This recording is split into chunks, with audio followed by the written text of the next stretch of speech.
Now. On 105.9 FM and streaming worldwide on the WMAL app. O'Connor and Company. Yes, sir. It's 5:06 on Monday morning, and it is June. And we are raring to go. Thanks for tuning in here to O'Connor and Company.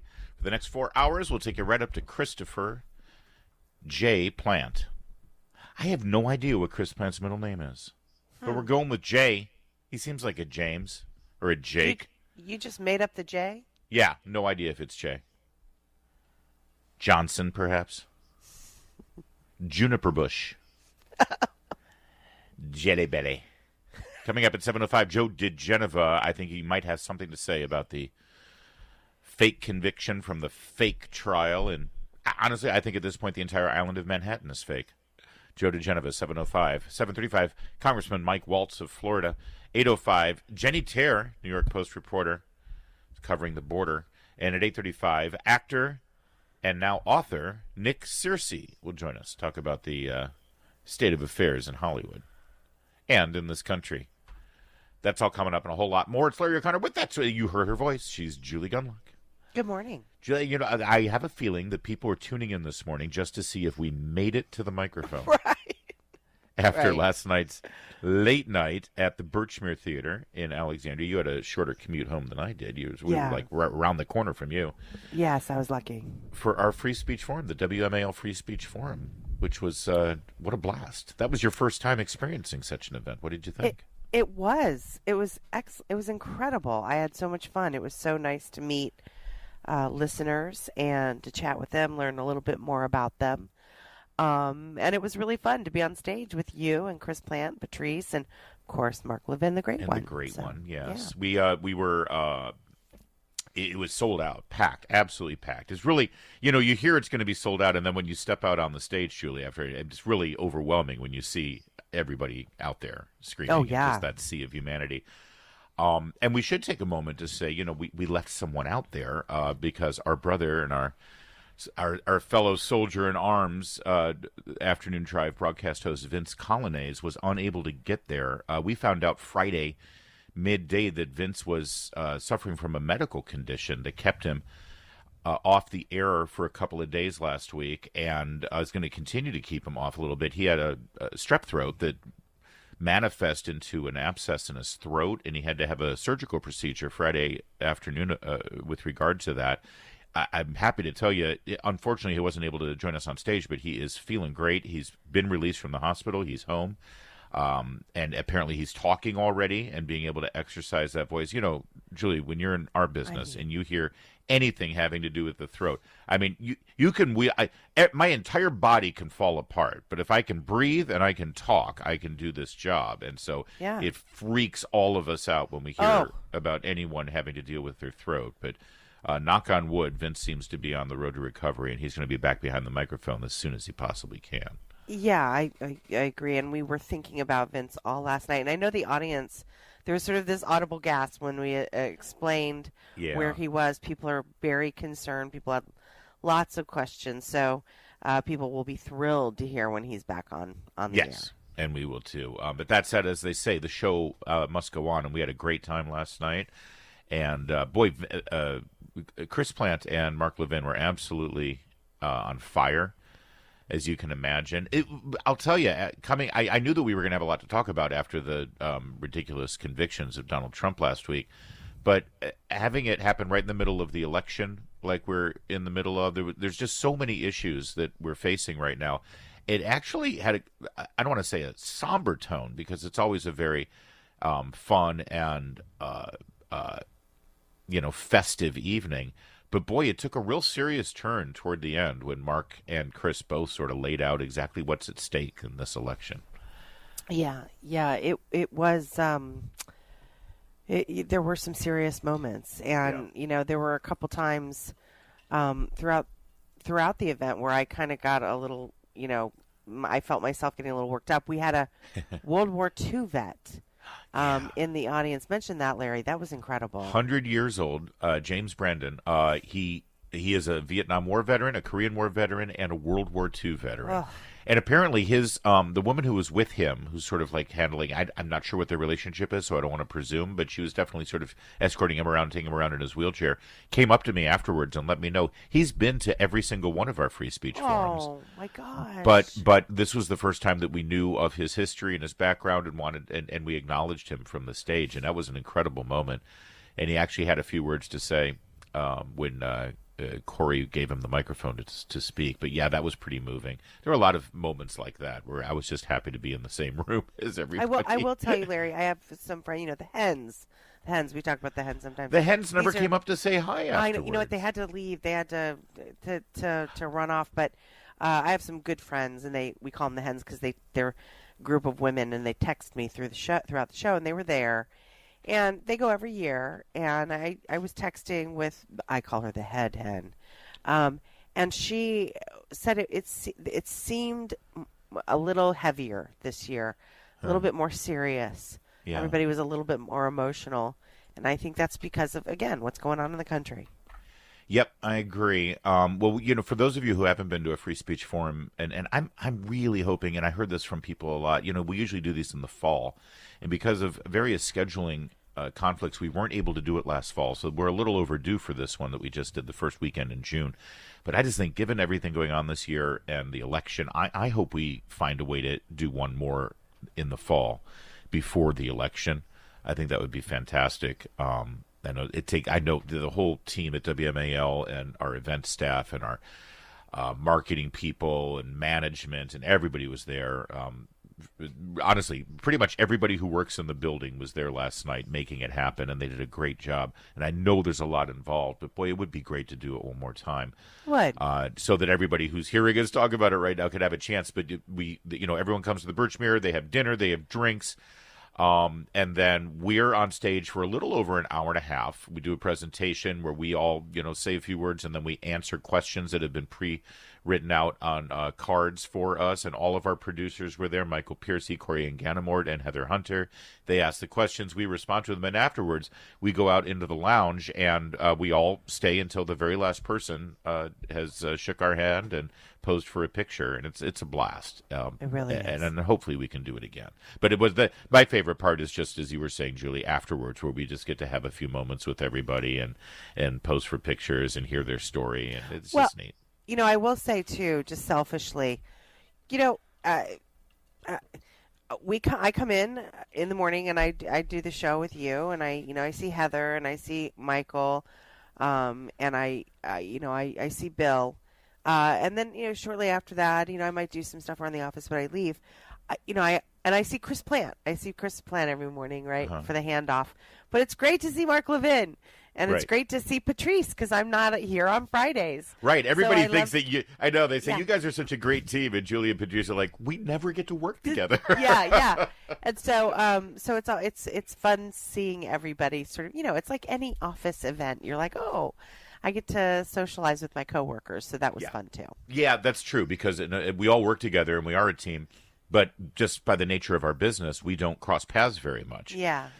So when the other producers like Michael Piercy and Corey, it's great to socialize with everyone. And our fearless leader and the man who really makes everything happen as incredibly professionally and wonderfully as it does, Bill Hess, our program director. He said words to that effect before we all went out on stage. And I don't know about you, but it felt a little emotional before we started the show, because Bill's been around this radio business for several decades. And, I'm fortunate enough that WMAL is my first job in this business. But I've been told that this is a rarity, that everyone gets along as well as they do, that we're all supportive of each other. There's no backbiting. There's no conflict. There's no, petty little arguments. Just watch the movie Private Parts about Howard Stern's career, and I think you'll see how people in the radio business often are. And as they say, the fish rots from the head down, or in this case, the fish smells lovely and delicious from the head down, because Bill Hess sets that tone with all of us. He does. And it was great to have him acknowledged last night, too, for the great job he does. So all in all, a great night in Alexandria, a great night at the Birchmere, and their staff is fantastic, and we hope that you can join us at the next Free Speech Forum. All right, enough of that celebrating a great job last night. Time to get to work. There's a lot to talk about, and in a moment we'll we'll get to more. Oh wait, we're going to go over some of the questions and topics we discussed last night, actually, which do pertain to the work at hand of trying to hang on to whatever thread of liberty we've got in this country. So we'll tell you a little bit about what was discussed last night in a moment. First, though, it's 5:15 WMAL traffic and weather every 10 minutes. First on the 5. WMAL. Making sense of the news. Live From the Home Paramount Pest Control Studios. Home Paramount, the leader in pest control since 1939. WMAL. More than just politics. Because laughter is the best medicine. Download the WMAL app to stream us for free. And we're doing a quick recap of last night's events at the Birchmere. This was the Free Speech Forum. WMAL, it was myself, Julie, Patrice, and then Chris Plant and Mark Levin. And as I just mentioned, Vince Colonnese is on the DL, as they say, but he'll be back up before you know it. Some of the questions that were asked last night. The first question sort of, kicked it off. The Trump trial is over. What's next? With all of the questions that we were asked about the trial and everything, thankfully we had Mark Levin there, but I also thought, Joe DeGeneva could have been up there fielding it. A lot of these questions, as he will join us this morning at 7:05. But we had the Trump trial is over. What's next? What happens if Biden's reelected? What does America look like 4 years from now? What issues in the world keeps you up at night? Things like that. And you can imagine when you start, contemplating those things and communicating them, as much as we're always here for a good time and want to stay in a light and upbeat mood as much as possible, especially during the morning program here, it's pretty sobering to recognize exactly what's at stake. Yeah, we also got some questions like, who do you think his VP pick will be? And it was funny because Mark Levin was, Mark Levin and I had the same answer. Like, gosh, I'm stumped. I don't really know. He sort of said, who he thought it wouldn't be. Really interesting. That would be Nikki Haley, by the way. Yeah, and Kristi Noem. The ladies are out.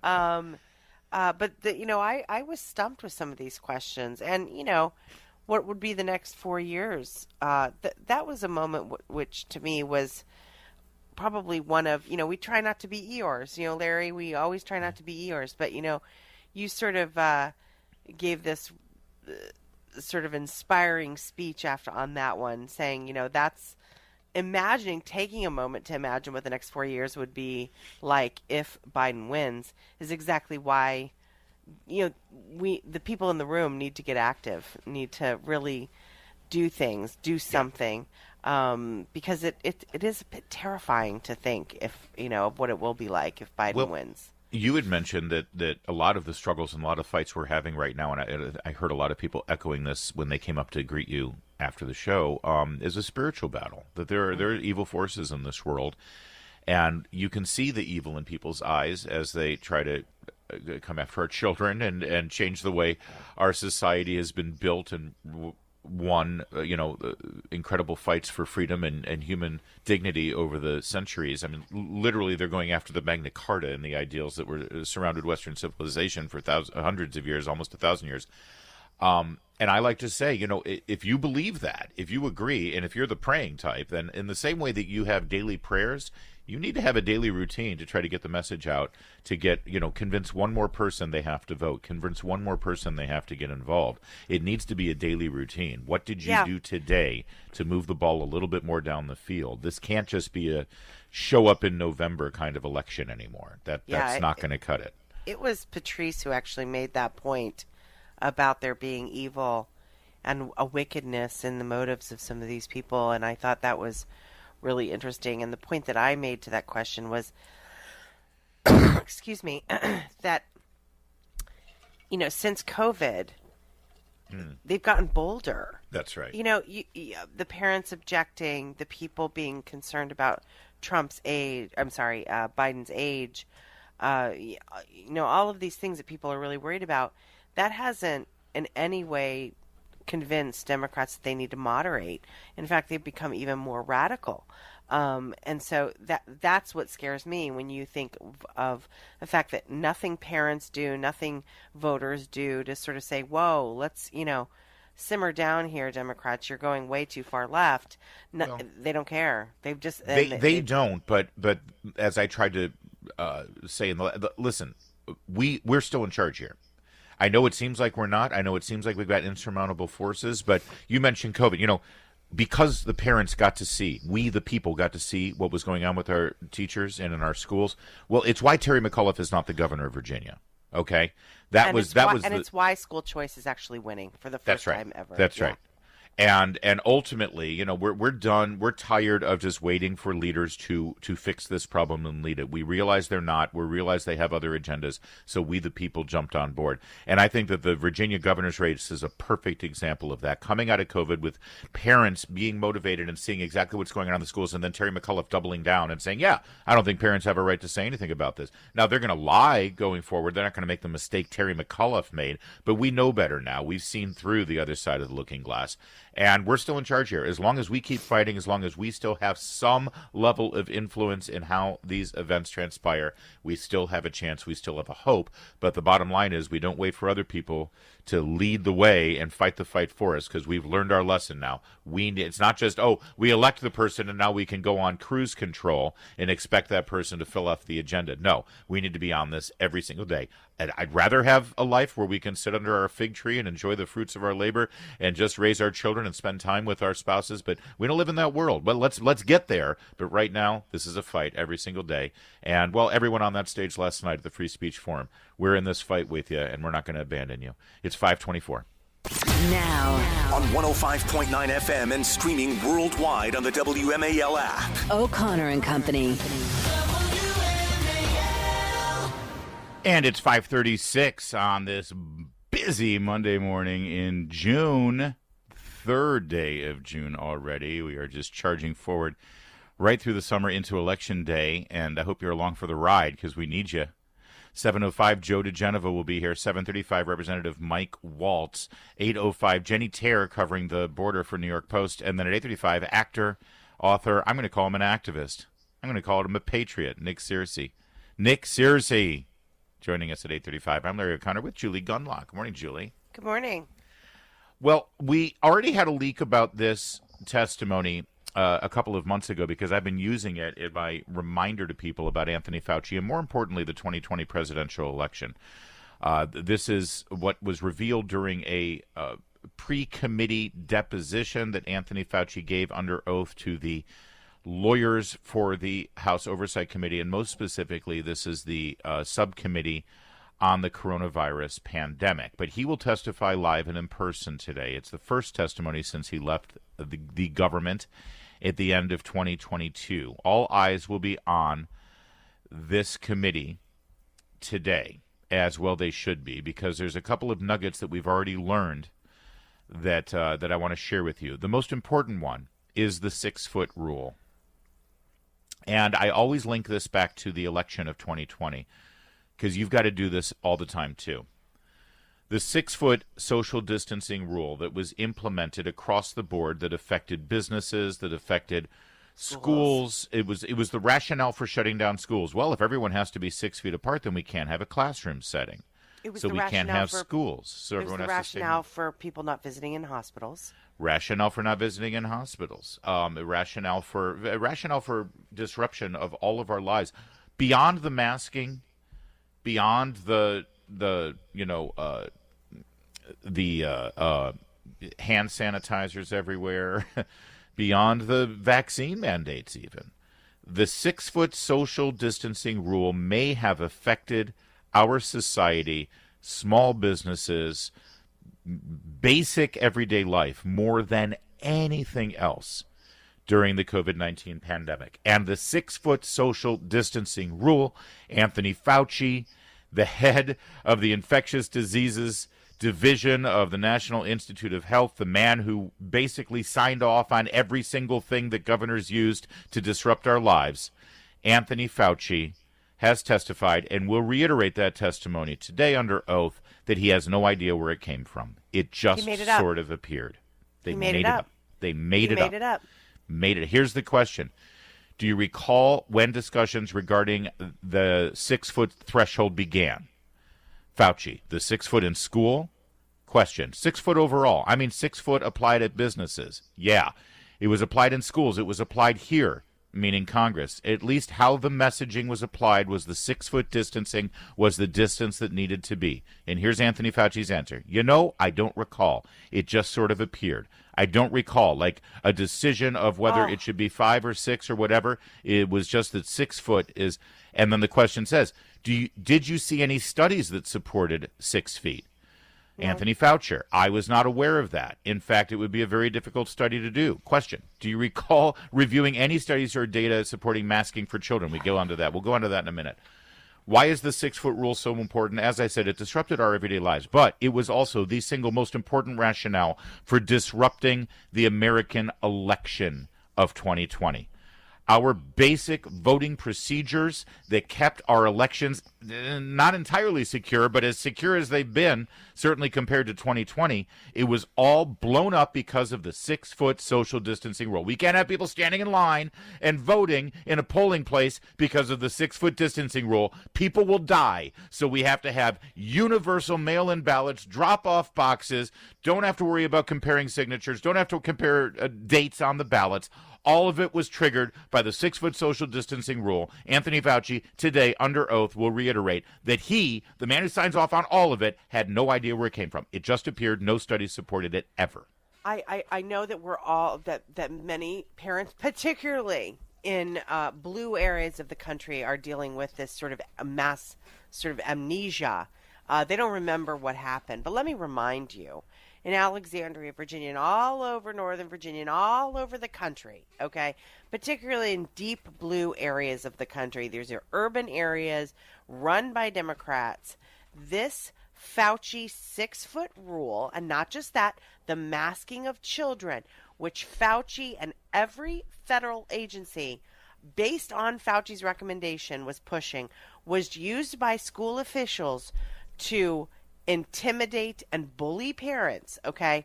This is the reason that schools remained closed. Yep. Schools were constantly saying, we don't have room in the classroom. When Alexandria City Public Schools finally reopened after 18 months, they only allowed half of the kids to go back to school because half of the kids had to still stay home on Zoom because they didn't have room in the school because they had to have 6 feet. That idiot superintendent, Hutch, who I used to talk about all the time, he was so wedded to this 6-foot rule, and he used to always tell parents condescendingly, follow the science, follow the science. Oh, I listen to the experts like Fauci. I listen to the CDC. I listen to the people who have an education, right? He would sneer that at parents as well as the entire school board. Right. People need to remember how much this 6-foot rule was used to intimidate people, to shame people, and to shut people up. Oh my gosh, Larry, this makes me so mad. It should make you mad, and that's why today's hearing is so important. That's why it's, and I know that it's. And Ron Paul's been saying this. I know a lot of people are unhappy with the Republican majority, but just the fact they have a majority means that they have the control of the gavels of these committees. This hearing is long overdue. It should have happened the moment.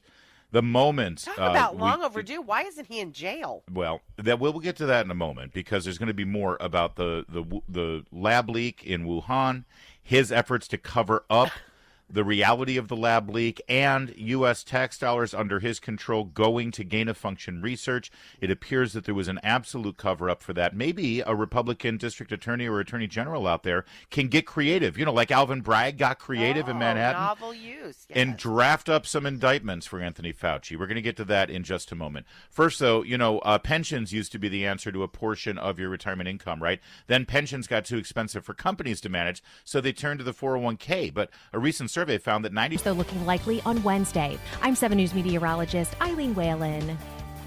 Right now, 70 degrees at 547. Yeah, the 6-foot social distancing rule that disrupted our lives, our world, our children, our schools, and our election, our voting, was made up. It was just made up. We don't know where it came from. There were no studies to support it. Anthony Fauci has already revealed that under oath, written testimony that's been released. Now he's going to say it with all the cameras on him today, 10 a.m. Thank God for the Republican majority, as slim as it is. I know they don't do a lot. They don't do as much as you want them to do. But the fact that this hearing is even happening is only because Republicans have the gavels. And we'll look forward to that select subcommittee happening today.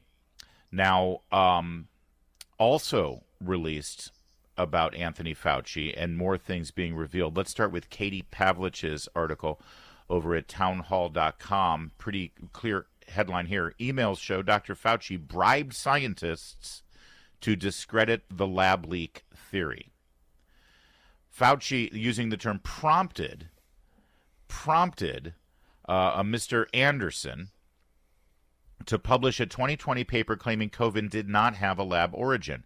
And just 2 months after the publication, he was awarded $8.9 million for research. Fauci's chief of staff Folkers misspelled Anderson's name in emails as Anderson with a $sign to evade FOIA searches on the name Anderson. Fauci had an interest in discrediting the lab leak theory on behalf of EcoHealth, the group that partnered with Fauci through National Institute of Health grants to conduct illegal and dangerous gain-of-function research at the Wuhan Institute of Virology. That's the gain-of-function research that Anthony Fauci, under oath, has denied ever occurred and was linked to COVID-19, that, of course, now the National Institute of Health 3 years later, has acknowledged was, in fact, at the root of the taxpayer-funded research in Wuhan. EcoHealth was debarred and banned from receiving federal grants for conducting the illegal and unethical experiments. In January 2020, Fauci was informed through email by an NIH scientist that the virus looked engineered. Let me repeat that. January 2020. That was before anything in America was shut down, before 15 days to stop the spread, before anything, where we were told that this was bat soup. In January of 2020, Fauci was informed through email by an NIH scientist that the virus looked engineered. And yet all the denials, all the lies, all the phony testimony, all the phony statements at the podium at the White House, all of the false advice given to Donald Trump during his presidency. Yeah. You wonder, I mean, it is just astonishing. I really do. No, it leaves you speechless. I struggle because of everything that's happened over the last several years. But how does he live with himself? Yeah. Well, when he thinks of all the people, a generation of kids whose lives have been altered, the trajectory of their lives have been altered. He has harmed so many people. People died alone in hospitals because of him. How do you live with yourself when you know you've done this? And he's defiant to this day. It will be interesting to watch him today and to see if he's at all subdued or contrite. Anyway, I doubt it, but it'll be interesting. It'll be interesting to see his attitude now that he's admitted some things. Yeah, the select subcommittee released all of these transcripts on Friday. This was after a 2-day, 14-hour transcribed interview. This is the first public testimony today, and he was also asked about the challenge to the public health profession. We bring this up all the time with Marty McCary and Scott Atlas and other physicians. Because listen, I'm not a libertarian. I'm not an anarchist. There is a role for government in our lives. It should be limited. We, the people, should always have the final say in that role. But listen, I want a robust public health system in this country. I want to be able to trust the science and the scientists who deliver these things. That's why I was angrier than anyone else. Well, not anyone else, but I was pretty damn angry during all of this when it was revealed that we were all lied to. Because now the next time we have an actual legitimate public health emergency and a doctor stands up in a lab coat telling us what we need to do, most of us are going to be skeptical. Most of us are going to roll our eyes. Here we go again. So Anthony Fauci's solution, he wants to get rid of the First Amendment. Yeah, Daily Caller headline, Fauci bemoaned how freedom of speech made it harder to censor people who demonize him. You know, when people would speak out and say, wait a minute, this doesn't make sense. And there's another doctor over here who has a second opinion. You remember how in medicine you're supposed to get a second opinion? And they couldn't silence those people. And Anthony Fauci, of course, his biggest concern was not to get to the truth and to keep people safe and yet also have the freedoms that are guaranteed to us under our Constitution. No, his concern was that he was personally being demonized. Yeah. And so, and he lamented the fact that people were free to do that. He wished otherwise. You know, his main priority was not the Constitution or freedoms. No. I'm sorry, anybody who works at our government at any level, I don't care if your priority is antivirus health protocols, you still get sworn in to protect and defend the Constitution, not to I'll save lives at whatever cost. No, sorry, because when you think you're a superhero and you're saving lives at any cost, everybody's freedom gets shut down. Sorry, I get worked up on this. I want to know when Rand Paul's going to get an apology. I mean, this guy, yeah. I sure hope that he goes to the Senate next. Right now, this will be a House committee. They should have Rand Paul sitting next to him. That would be fantastic. They should. That would be great. They could call him in as a special guest. Well, listen, we'll be watching this intently. It starts today at 10 a.m. You should be watching it intently, too. We cannot forget this, guys. I know there's a lot on our plate right now. And please, I implore Donald Trump. Recently, he's been talking about investigating Fauci and other things and all that stuff. He needs to have a fully transparent investigation into everything that happened during COVID-19. I mean, Larry, it needs to be. We still have not investigated what happened during COVID. Nobody's lost their job. Right. Nobody's paid a price, Larry. No one. Well, today's testimony will be the first step in that direction. And Donald Trump, if you're listening or your friends are listening, please, this is such a campaign winner. Get to the bottom of how our lives were ruined during COVID. 554.